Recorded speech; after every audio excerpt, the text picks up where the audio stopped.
Welcome to the Published and Paid podcast, where we share book, business, leadership, and life lessons in 20 minutes or less to help you build a thought leadership brand and business.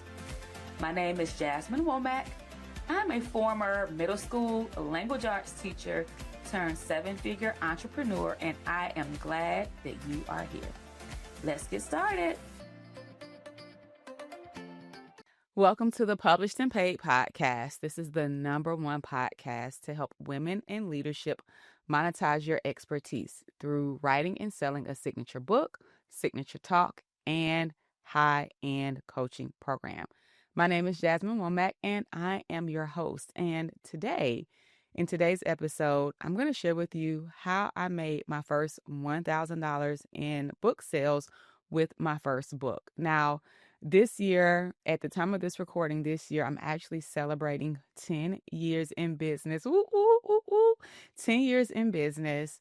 I actually wrote and released my first book, 20 Pearls of Wisdom, A Woman's Guide to Self-Preservation, in 2016. Oh my gosh, I cannot believe that it has been 10 years that have already passed. And now I can share some of the things that I did back then, but I also can look at it in retrospect. I can look at it and speak now, as an authority in the industry with a decade in experience, who's also completing her dissertation on the online coaching business education industry and having generated over $4.5 million, over the past 4 years.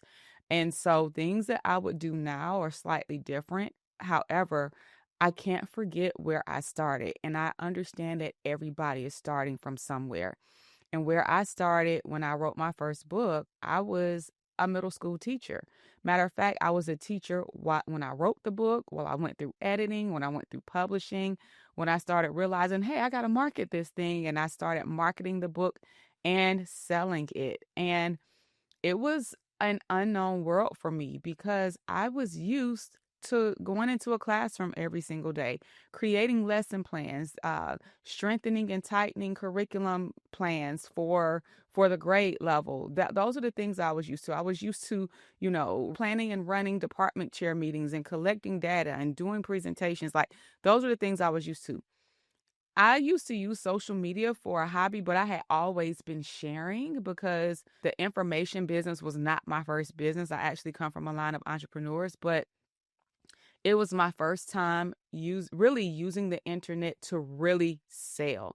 I had done things previously. I used to make crocheted scarves and things like that I used to share, and then people would say, hey, can you make me one? My Deltaversary, my Akaversary is coming up. I have a friend I want to gift one, but that was like in my 20s.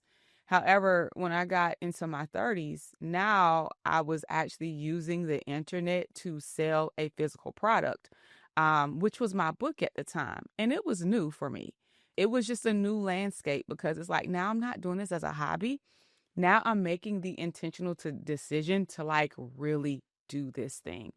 And for me, making my first $1,000 from something that I created, it was so shifting for me because number one, and I understand that now we're in the technological age and everyone is AI this and AI that and things move fast. But I think that there's a certain level of awareness. There's a different level of awareness that comes with actually being able to create something from your mindset. Like, it was from your imagination, it was from your desires, or it was something that maybe you felt like God planted in your heart and spirit. Like what happened to me, and then you actually take action on it. There's something to say about that. And then there's something to say about, creating it and actually being able to make money from it, like to the tune of $1,000. You guys got to understand, like, as a teacher, and at that time, I was receiving master's degree pay, and I had earned my specialist, but because I wasn't serving in a leadership position outside of the classroom, even though I was a department chair, I wasn't being paid for my advanced degree. The state of Georgia at that time, they had changed their rules like a year earlier to where you had to be working in the area of your degree to be paid for it. So what that means is that even though my specialist degree was in curriculum and instruction and leadership, it it met the curriculum and instruction. My classroom and department chair role met the curriculum and instruction threshold, but it did not meet the ed leadership threshold. I would have had to have been hired as an academic coach or as an assistant principal or some type of leadership position outside of the classroom in order for me to have received the pay for that additional degree that I received. So even though I had gone through everything, it was on my teaching certificate, I was still being paid at a level below my training. But I was still bringing that training and those skill sets to the classroom and even into other things I was doing inside the school every single day. So for me to have been able to make $1,000 with something that I created from my house without having to work outside of the house or take a part-time job, like that was groundbreaking for me. And I realized, oh my gosh, really the sky's the limit, like what happens if I really take this thing seriously? These are the thoughts that was going through my head. Like, what happens if I take this thing seriously? Because literally with just in the first week of releasing my book, I had already made, about a fourth of my salary at that time. And so making my first $1,000 in sales, it didn't just happen because I released my book. And I think that that's what people think. Oh, I'm going to release the book. I'm just going to let people know it's available and people are going to buy. No, that's not how it happens. That's not how it works. Whether you are traditionally published, whether you're self-published, you still have to intentionally promote your book. And so I'm really excited about today's episode because if you can make 1,000, you can make 10,000. If you can make 10,000, you can make 100,000. If you can make 100,000, you can make 1,000,000. And I think that oftentimes a lot of people want to start off with the big numbers without mastering the basics consistently. So outside of just how I made my first $1,000 with my book, this episode is more so about the foundations of sales. This is more so about the foundations of sales. All right. And that's what we're talking about here. Okay. Now, and I want to just kind of keep this one brief and to the point. Now, one of the things that I did is that I had a mentor. Shouts out to Candace at the time. We were, friends. We had become friends. We had met in this entrepreneur networking group that David Shands had created. It was called, I forgot what it was called. It was called Midnight something, but it was called Sleepless Nights or something to that degree. But David, who hosts the Social Proof podcast now, at that time he was gathering together entrepreneurs who were online, and every single Monday he would have a call at midnight. It never failed. They showed up every night at midnight, and it was hundreds of people on the call. And he would have people like Dr. Eric Thomas, Inky Johnson, a lot of the network that he was tied into at that time. They would come on and just speak for like 20 minutes and give a dose of motivation. Or, he would have a topic and people would just be chiming in with their perspectives and different ideas. And at that point in time, it was so phenomenal because we were just all on free conference call. And at the time I was pregnant with my son and I couldn't sleep anyway because I was like 7, 8 months pregnant and I was extremely uncomfortable. My son was breached. So his feet he was standing up in my belly and just pressing on everything and a big baby. I couldn't sleep anyway. So I was up every Monday at midnight and I was tuning into these calls. And so that's where I had met Candace in because, like when you are in these spaces, and I think we might have even had a group me as well. But when you're in these spaces and you're in there, you're showing up week after week, you start connecting with the other people that's in there. When you're in the group me and everybody is talking and sharing, you start seeing who's who the talkers are, who the workers are, who the implementers are. And so I connected with a lot of people in that group, some of which I still have relationships with today. And that's where I met Cantus. And so I forgot how he found out I was launching my book, or maybe I shared it because I didn't know anything about any of this. And in addition to another community that I was in, and at the time I was selling my book for like $13.97. In my mind, I was thinking that, hey, I need to compete with Amazon's prices, right? And so when I initially put my book out for pre-order, I was selling it for like $12 or $13. And let me tell you the error in my thinking at that time.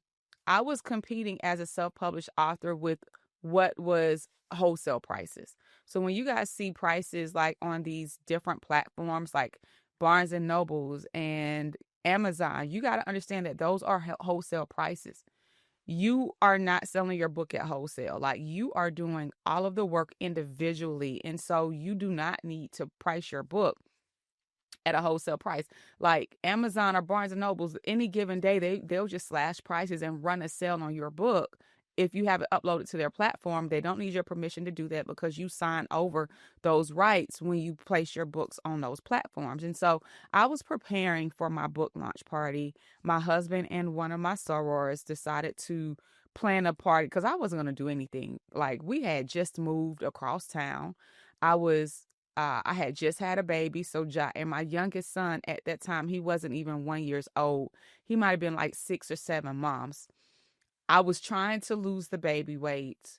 I was trying to transition our kids into different schools, and they were literally at different schools. Like, Zion at the time was in elementary school.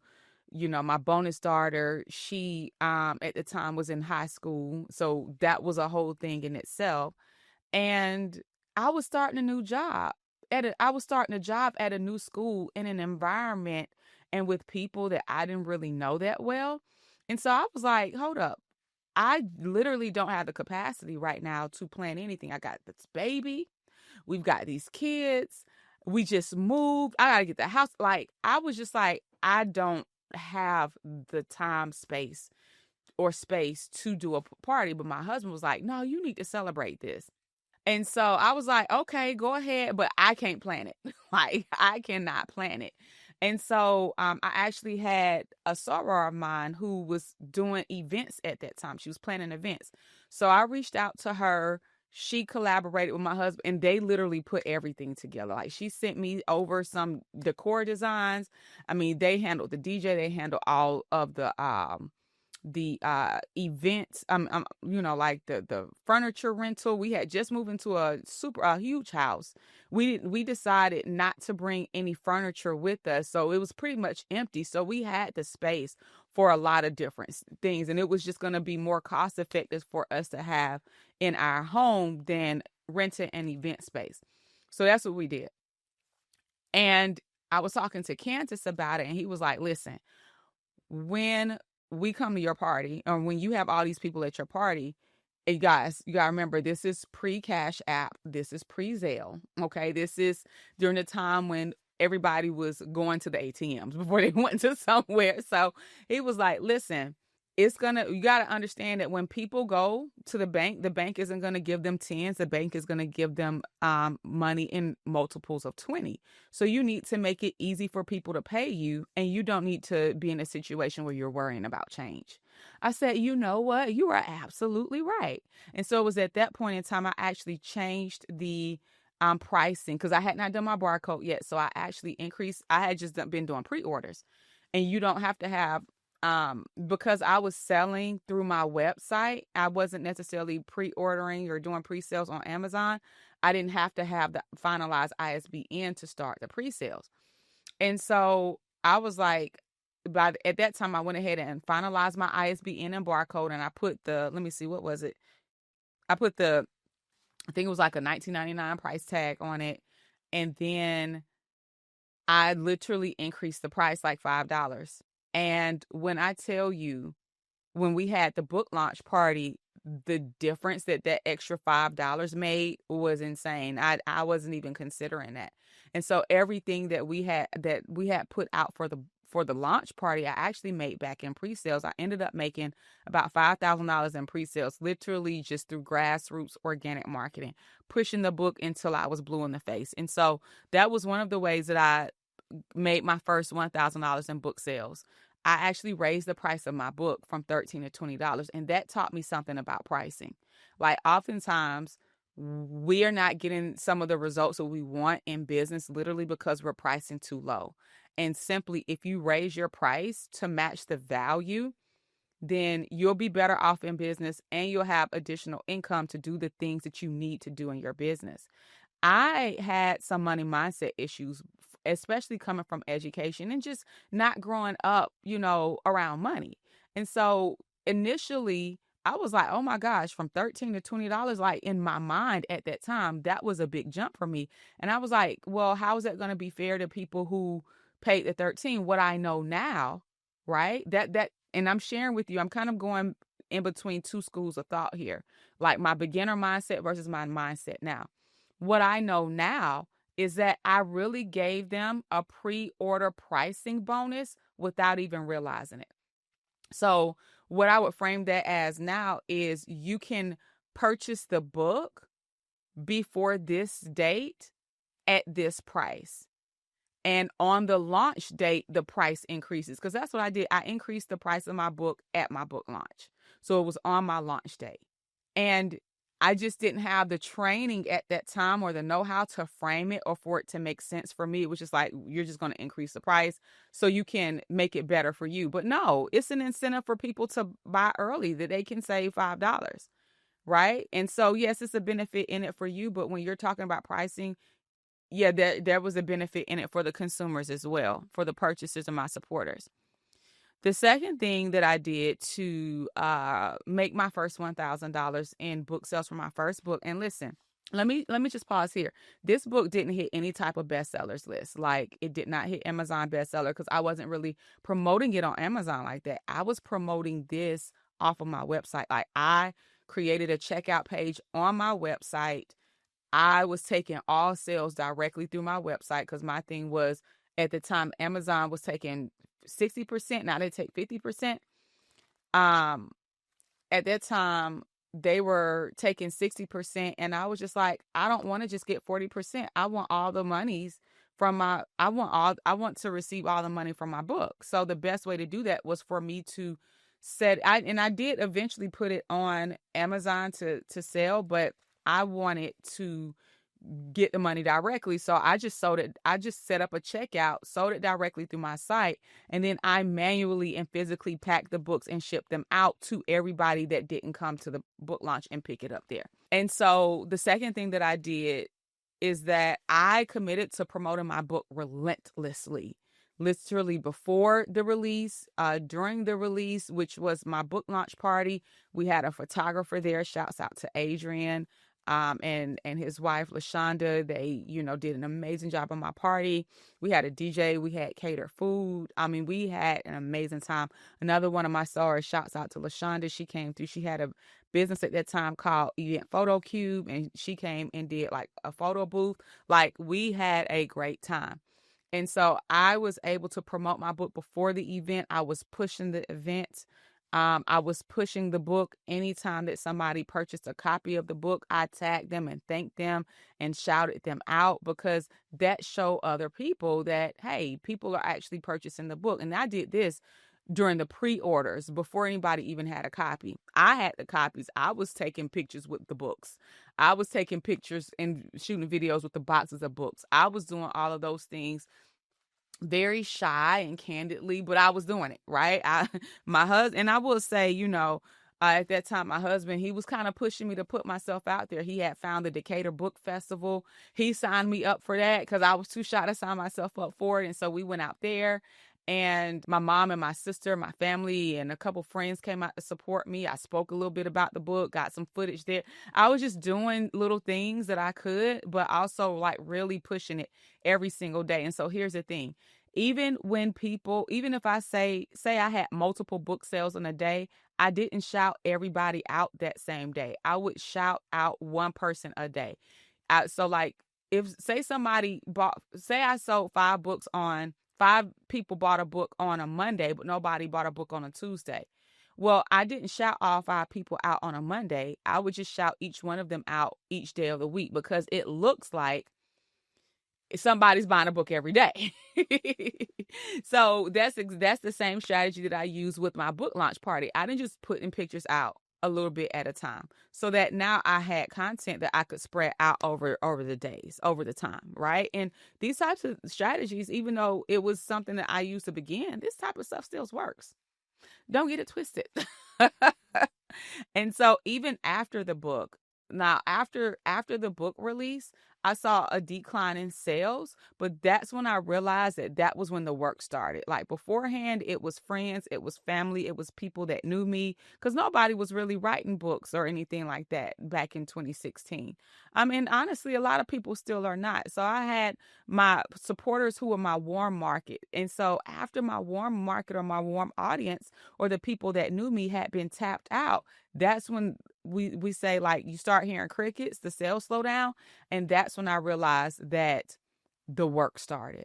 So that's when I realized, you know what? I got to get serious about getting in front of new people. I've got to get serious about speaking. I've got to get serious about doing different things and continuing to sell this book and sell the message of the book. Now, in hindsight, if I knew then what I know now, I would have definitely changed the title of my book. And when I get some, I'm working on my doctorate now, so I don't have the capacity, but it's always been my goal to come out with a second edition of this book, because it's a really great book with some timeless principles for young professional women. But you wouldn't know that based on the title or the subtitle. And so I would definitely tighten up the content a bit. I would retitle this so that it directly and specifically appeals to young professional women, because that's who I was writing to, young college age women and young professional women.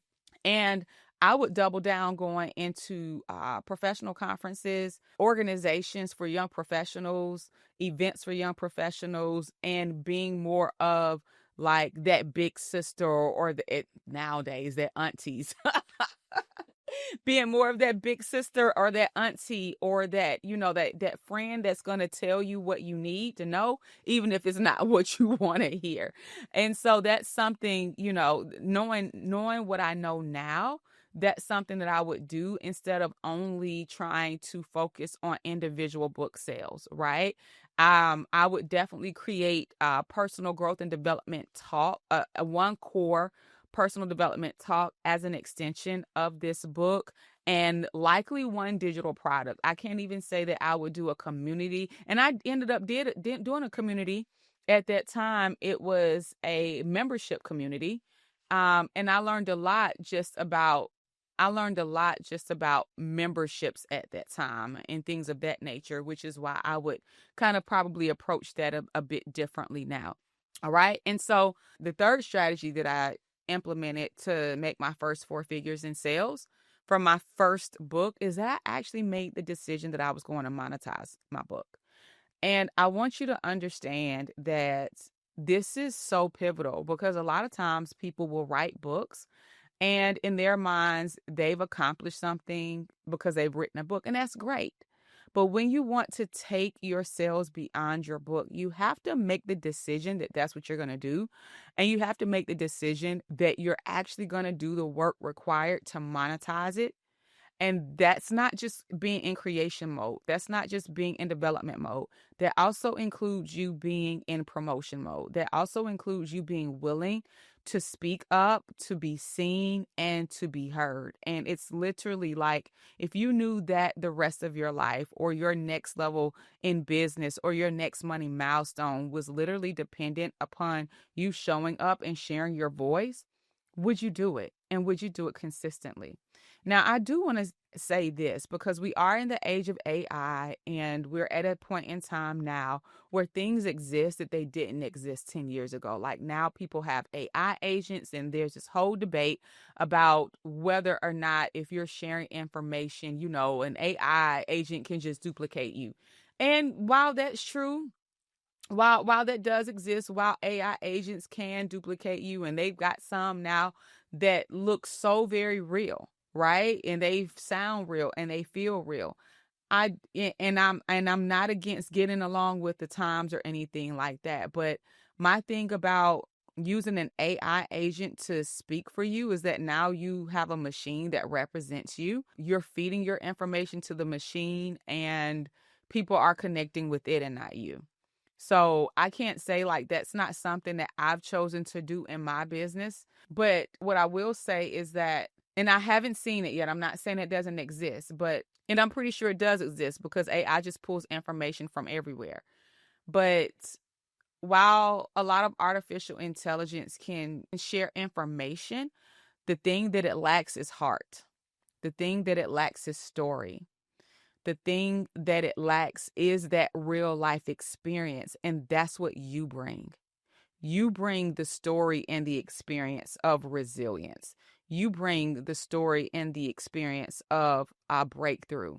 You are the one that are able to literally tap into people's emotions because you have the ability to connect with people. And that is something that artificial intelligence, no matter how much information it spews out, literally does not have the ability to do. At least not yet. Okay. So, all right. So, in closing, I just want you to know that when you want to monetize your book, you want to, make over $1,000 or your first $1,000. Definitely come back, listen to this, implement it, and do it over and over and over again. All right. So, I'll see you guys on the next episode. In the next episode, now we're going to take it up a notch. And in the next episode, I'm going to be sharing with you how I actually turned this same book from my first $1,000 in sales and turned it into $124,000 within 18 months of its release.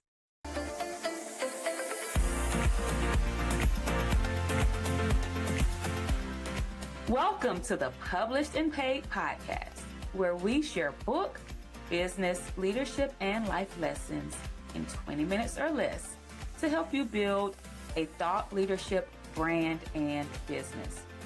My name is Jasmine Womack. I'm a former middle school language arts teacher turned seven-figure entrepreneur, and I am glad that you are here. Let's get started.